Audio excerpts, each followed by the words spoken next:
So we got here somehow, and somehow an entire generation has been radicalized by groupthink that violence is somehow acceptable. Jonathan Alpert, psychotherapist, also writes in the Wall Street Journal, quote, "In recent years, therapy has increasingly become political, encouraging patients to see disagreements as harm and opponents as dangerous. Figures like Charlie Kirk and Donald Trump are no longer merely political opponents. They are cast as existential threats." Jonathan Alpert's with us, Manhattan psychotherapist, author of the upcoming book Therapy Nation. Kevin Walston, political science professor at Cal State Long Beach. Gentlemen, good to see both of you. Jonathan, I want to start with you. How much of this is that Gen Z itself has been told you don't ever have to be uncomfortable? Well, Leland, this is part of the grievance culture, and that's what I talk about in that Wall Street Journal piece. You have people who feel that it's their right or almost like their duty that they have to eliminate evil. And when you see the world in such binary terms as good or evil, it makes sense as to why someone would want to kill someone. And I'll share a story with you. Hours after the Kirk assassination, I was at a grocery store here in Manhattan, and I overheard two cashiers celebrating the assassination of Kirk. And this used to be confined to the dark corners of the internet, and now we see it in our local grocery store. So this should be really concerning, not just to me as a therapist, but to everyone. Unquestionably that it is concerning, but I think about this, Kevin. You look at liberals more likely to justify political violence. Very liberal, 25% say political violence is okay, and then it goes all the way down at very conservative, it's 3%. So yes, it is young adults is the divide, but also there's a liberal conservative divide in this.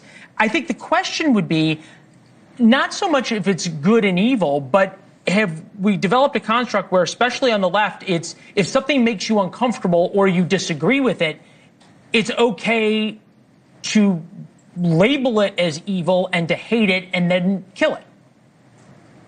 Yeah, I would push back against the premise a little bit. My data actually showed the opposite. So I think one of the problems with some of these abstract questions related to violence is that they show a sort of dispositional difference amongst liberals and conservatives. That's why when I did my polling, I actually asked about specifically offensive ideas and whether respondents would be willing to engage in acts of violence to quiet or silence ideas that they individually found offensive. Now, when we ask the question in that way, we see there's actually not large left-right differences. We do see are huge young-old differences. So I would argue we have primarily not a political problem, but instead a sort of generational one. And the question becomes, why is Gen Z such an outlier? What has happened to Gen Z?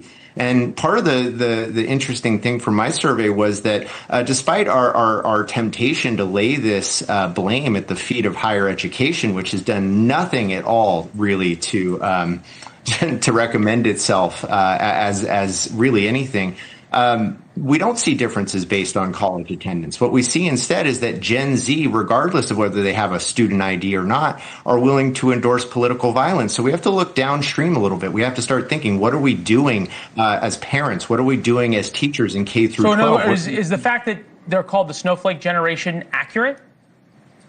I think that's one way to put it, but I think that actually is probably a better characterization of those on the left. I think we're seeing different streams that lead to the same place. For young people on the right, I think there's a real sense of vengeance, retaliation, a real sense of grievance. The idea that this has been done to us for quite some time, and now it's our turn. But to be fair, I haven't heard anybody on the right justify violence or celebrate when violence is carried out. And I think we're putting the pictures up on the screen, and it galls me to do this.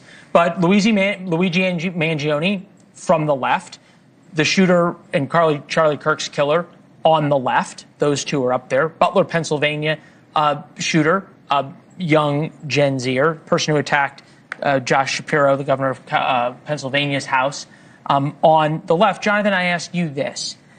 Is there something about the common thread of them being seen as heroes? Does the idea that Luigi Mangione is celebrated by the left make the next left-wing person who thinks about violence go, hey, he became a celebrity, I will be too? Well, we do. We saw people celebrating Luigi just the other day when the terrorism charge was dropped down in downtown Manhattan. People were celebrating this, and he's become the folk hero for many on the left. And this is part of the sick culture. I see it in my practice. I see it in therapy culture, where therapists will never allow their patients to take accountability or take blame. It's always someone else's fault. If you're having an issue with a colleague or a boss, of course it's not your fault. It's your colleague. It's your boss.